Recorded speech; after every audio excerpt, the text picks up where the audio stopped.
Aí Krishna diz: Traigunya Vishaya Vedam Nistraigunyo Bhavarjuna Nirdvandvo Nitya Sattvastho Niriyoga Kshema Atmavam. Só para a gente ter uma ideia, né? Tipo, Krishna aqui está falando, né? Krishna faz uma crítica, as Upanishads fazem uma crítica, as pessoas estão apegadas a rituais. Agora, ritual é uma forma dhármica, uma forma adequada de você obter os objetos do mundo. Ou seja, o fruto do ritual sutil, que é o produto sutil do ritual, punha, o mérito. Se essas pessoas que estão ali atreladas à ação ritualística, para obter punha, para serem dirigidas a esferas superiores, são objetos de crítica, você imagina as pessoas que estão apegadas aos objetos do mundo, aos prazeres do mundo, e que ainda passam por cima de todo mundo. E que ainda utilizam de meios escusos para obter aquilo que elas querem. Então é uma situação ainda pior, porque a crítica que Krishna está fazendo aqui é para as pessoas apegadas aos rituais, que é uma forma de dharma. Você imagina a pessoa que está numa dharma, quão ruim é a situação dela. As Upanishads, algumas Upanishads, elas fazem críticas tão ferrenhas. Então tem uma Upanishad que diz: iludidos, porém sábios em seus próprios conceitos. Quais conceitos? Kriya Vishesha Bahulam. Sobre os diferentes aspectos da ritualística. Eles dão voltas e voltas, como cegos guiados por cegos, se referindo às pessoas que fazem ritual. Agora você imagina as pessoas que estão em busca dos objetos do mundo e que passam por cima do Dharma para isso. A situação ainda é muito pior. Então aí Krishna fala para Arjuna, Traigunya Vishaya Veda. Os Vedas, Veda, eles falam qual é o assunto dos Vedas, o Vishaya, qual é o Vishaya dos Vedas. O Vishaya da primeira parte dos Vedas é sobre aquilo que consiste de Traigunya. Traiguna é qualidade, né? Gunya, que consiste de qualidade. Então, o assunto dos Vedas é Traigunya, aquilo que consiste de qualidade tríplice. Tudo que esse universo aqui ele é uma manifestação básica de 3 aspectos descritos nos Vedas: Sattva, Rajas, Tamas, que normalmente são entendidos como Sattva, a bondade, Rajas, a paixão, e Tamas, a ignorância. São estados nos quais a matéria se apresenta. Por exemplo, você pega a água. A água ela pode estar no estado líquido, no estado sólido, no estado gasoso. Então, líquido, sólido e gasoso são diferentes estados da água. Da mesma forma, todos os objetos do mundo vão ter essas características: Sattva, Rajas, Tamas. E, principalmente, a sua mente. Quando uma mente está dentro do estado de Sattva, ela então tem como, por natureza, algumas características. A característica da organização, a característica da limpeza, a característica de um gosto pela natureza, de um gosto pela cidadania, de um gosto por um tipo de patriotismo, um gosto por caridade.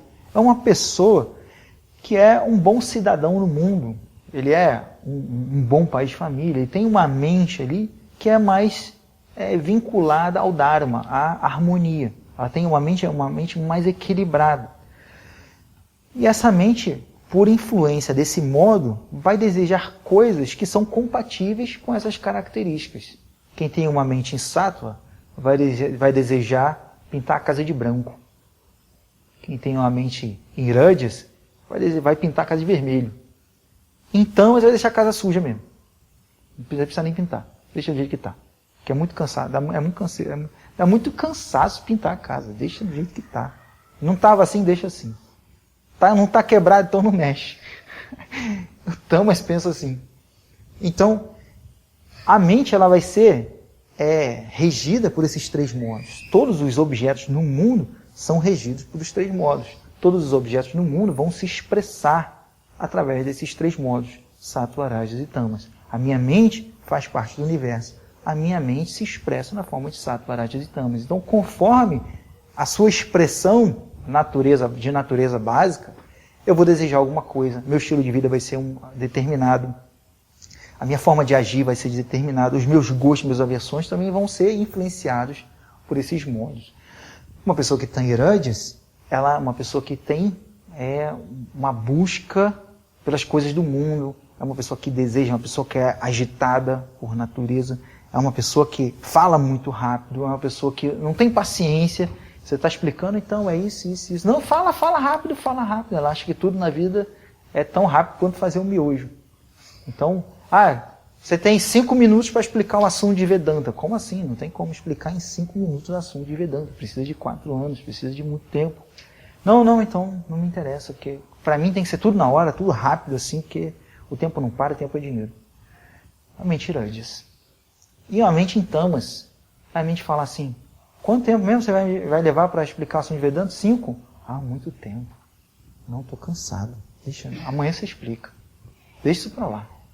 Não, Vedanta hoje não. Vai passar o Walking Dead hoje, não quero perder.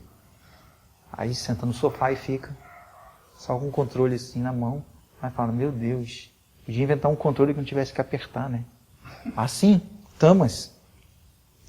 Conforme a natureza, assim é o desejo. Então os Vedas, eles têm ali um portfólio, eles têm ali um menu, conforme o gosto do freguês. O que você quer, os Vedas te dão. O Veda é conhecido como a árvore dos desejos. Então tudo aquilo que os Vedas dão, todos aqueles rituais ali para alcançar alguma coisa, vão estar sempre o quê? Traigunya. Dentro daquilo que é constituído de guna. E guna é uma característica da matéria. Tudo que você fala de guna é material. Então o assunto da primeira parte dos Vedas, o Vishaya dos Vedas, é guna, traigunya. É aquilo que consiste do guna tríplice. Conforme a mente, assim é o desejo. Conforme o desejo, assim é o ritual. Conforme o ritual, assim é o objeto do seu desejo. E assim as pessoas vão se tornando adeptas dos rituais. Então, Krishna fala para Arjuna, Arjuna, Nistraigunya, seja uma pessoa, Nistraigunya Bhava, Arjuna, ó Arjuna, Bhava. Bhava é o imperativo da raiz Bhu. Então, seja, segunda pessoa do singular, seja. Seja o quê? Arjuna, você tem que ser. Seja Nistraigunya. Seja uma pessoa que está além daquilo que consiste de guna. Vá além disso.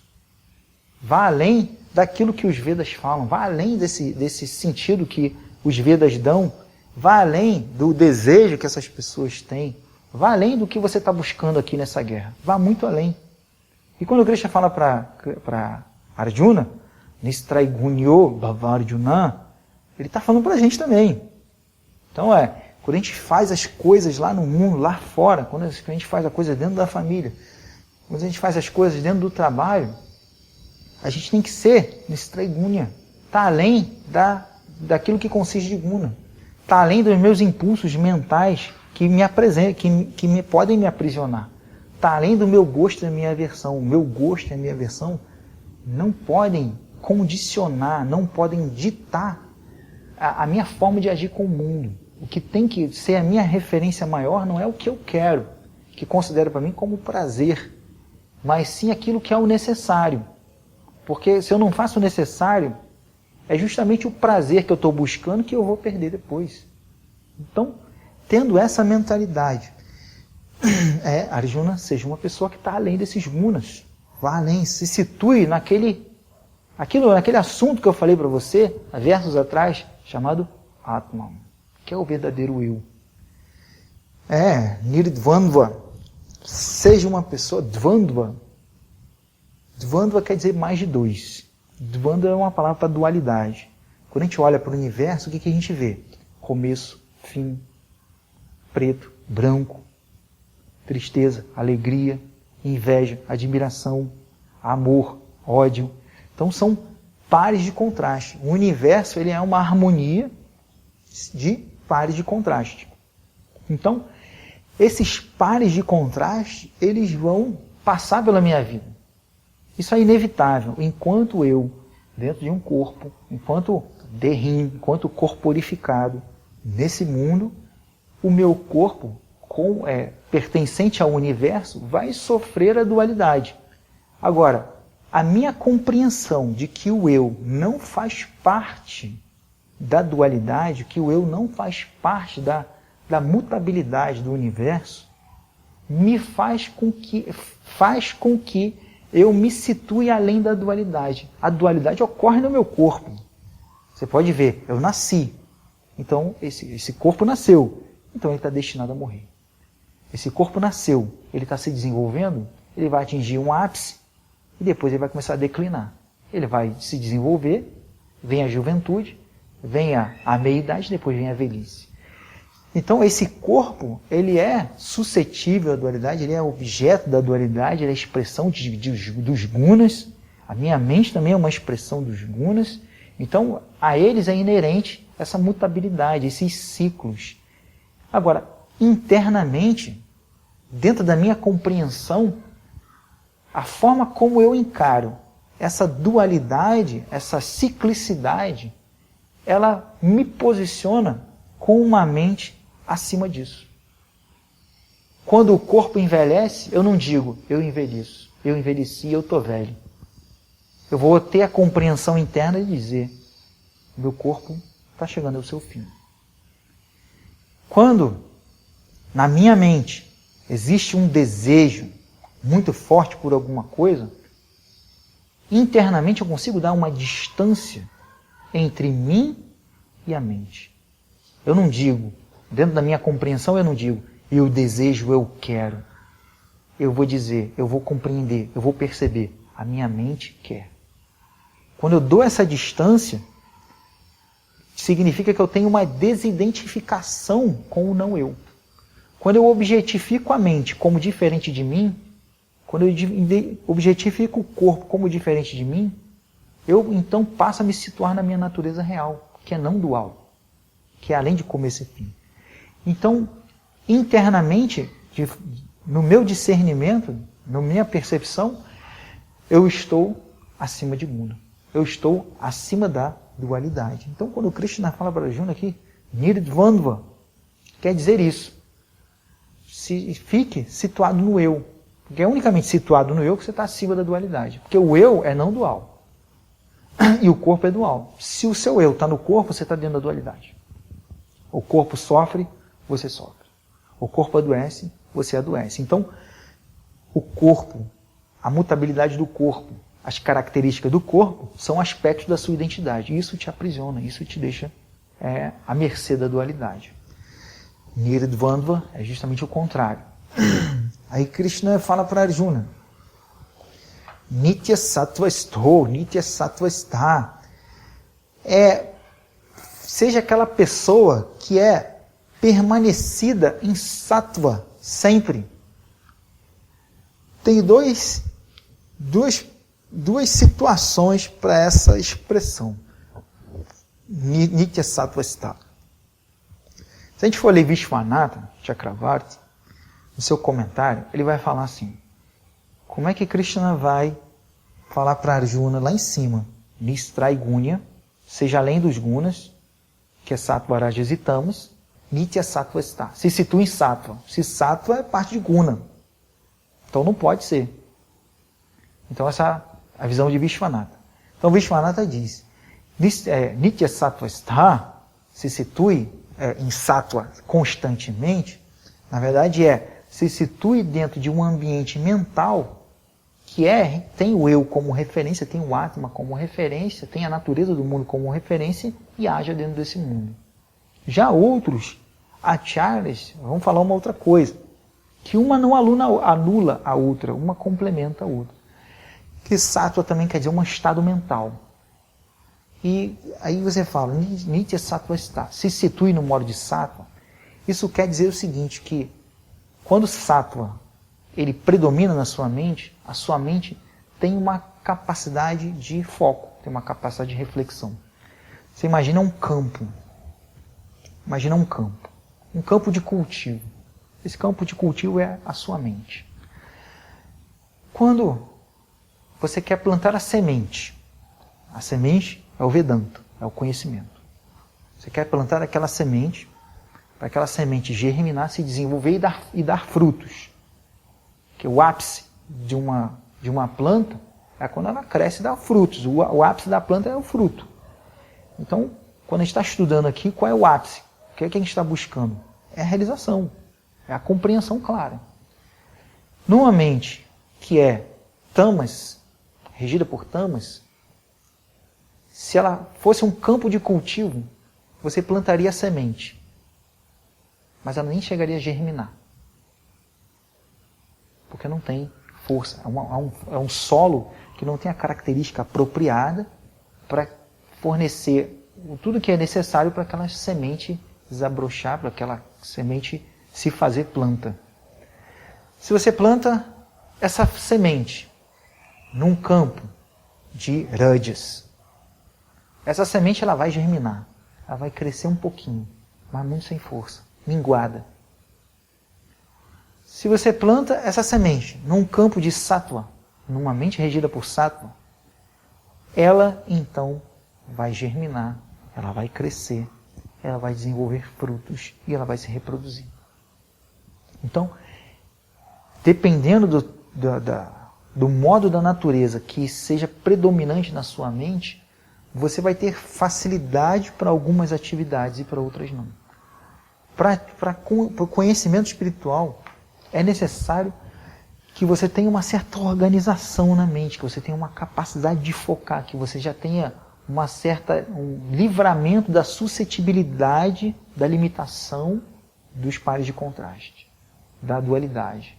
Que você tenha um certo desprendimento com relação às circunstâncias, que você tenha uma certa objetividade, porque é unicamente essa mente que samadhau vidyate, que vai acontecer via vasayatmika buddhi. A mente resoluta, a mente que tem foco.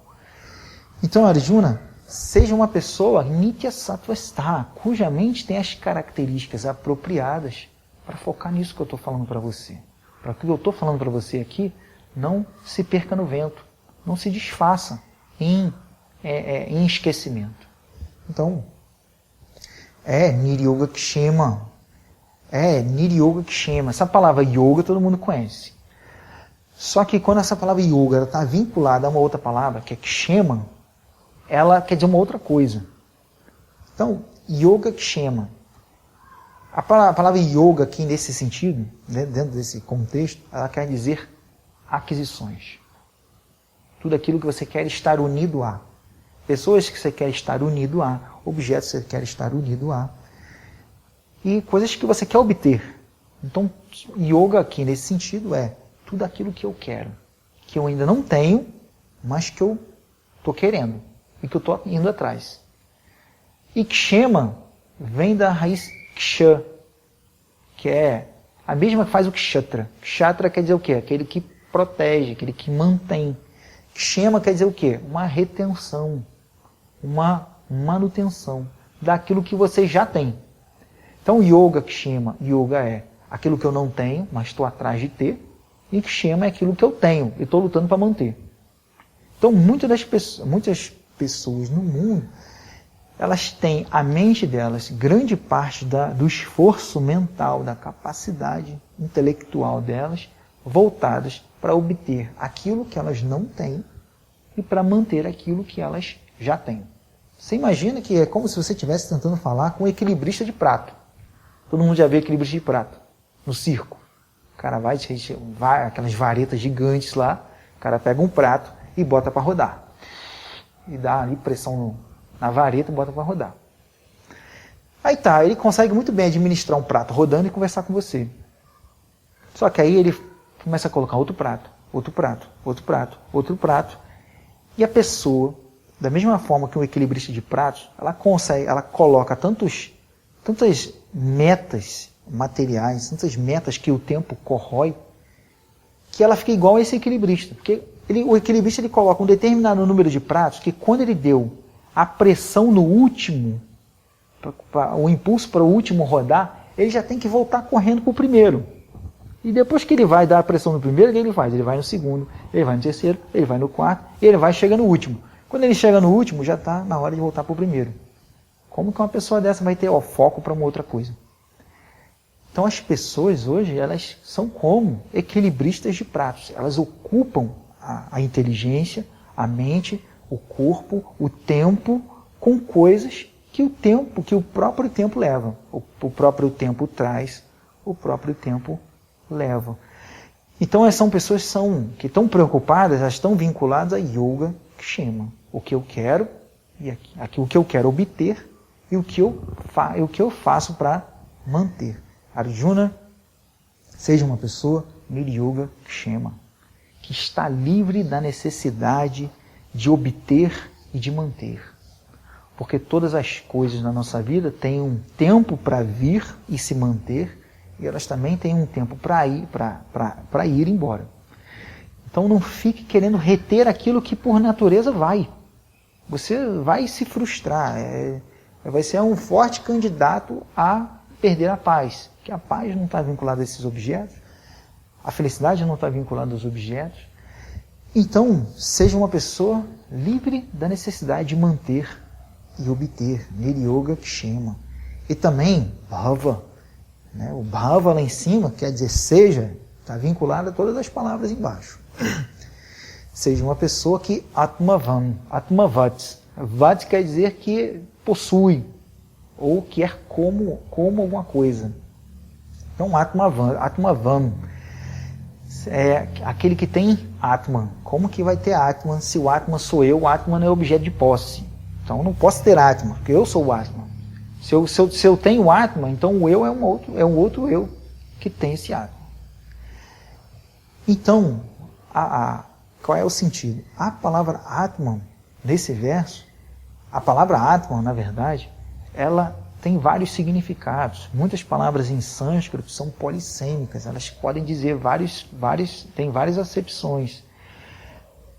A palavra Atman, ela pode estar vinculada ao corpo. Atman pode significar corpo. Atman pode significar mente. Atman pode significar alma. Nesse caso aqui, o Atman está vinculado, está se referindo à mente. Então, Arjuna, seja aquele que tem um comando sobre a sua mente. Porque se a mente não tem comando, nós é que somos os comandados. Se a mente não é comandada, nós é que somos comandados. Se você não tem uma autonomia para você exercer aquilo que é a sua responsabilidade, porque sempre que a responsabilidade conflita com o gosto e a aversão com o que você quer e o que você não quer, existe ali uma vitória da mente no sentido de fazer o que ela quer e não o que ela precisa, você é dominado pela mente. A mente, nesse caso, é Shatru, ela é inimiga. Ela vai fazer com que você se arrependa de muitas coisas. Ela vai fazer com que você perca a oportunidade real que vem por detrás de todas as circunstâncias. Ela vai ser uma mente que constantemente vai te levar a um arrependimento, principalmente no momento da morte, que você vai olhar para trás e você vai falar assim, vai cair a ficha, você vai dizer, nossa, eu acho que eu não fiz o que eu tinha que fazer nessa vida. Então, essa mente que está aprisionada psicologicamente pelos objetos, pela crença de que os objetos são fonte de prazer e que os objetos são aquilo que é, em última instância, aquilo que eu tenho que buscar no mundo, essa mente é que comanda a sua vida. Essa mente está te prendendo. Essa mente que é a causa do seu aprisionamento. Agora, Arjuna, seja uma pessoa que tem uma capacidade de foco, uma capacidade de comandar a sua mente. Como que eu posso comandar a minha mente? Quando eu digo para a mente, agora é a hora de meditar. Depois eu penso nisso. Agora é hora de estudar. Depois eu penso nisso. Não, esse tempo aqui eu reservei para isso. Não, eu tenho que fazer isso. Não é minha responsabilidade, eu tenho que fazer.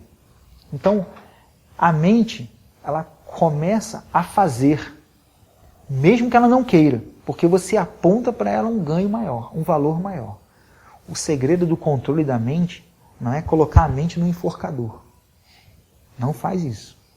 Porque uma mente tensa, ela não ajuda. A mente ela tem que estar relaxada. Porque quando ela está relaxada, quando ela está pacificada, tranquila, é que esses assuntos que são falados em Vedanta começam a germinar, começam a florescer dentro de você, começam a adquirir uma percepção de uma instância maior. Então, seja aquela pessoa que tem um comando sobre a sua mente, tem uma organização mental, sabe organizar o seu dia, saiba fazer as coisas no momento em que elas exigem, no momento que há exigência em que elas sejam feitas, seja uma pessoa que não está presa à lamentação, uma pessoa que não está presa à exaltação. Então, Bhavatmanam, seja uma pessoa que tem um comando sobre a sua mente.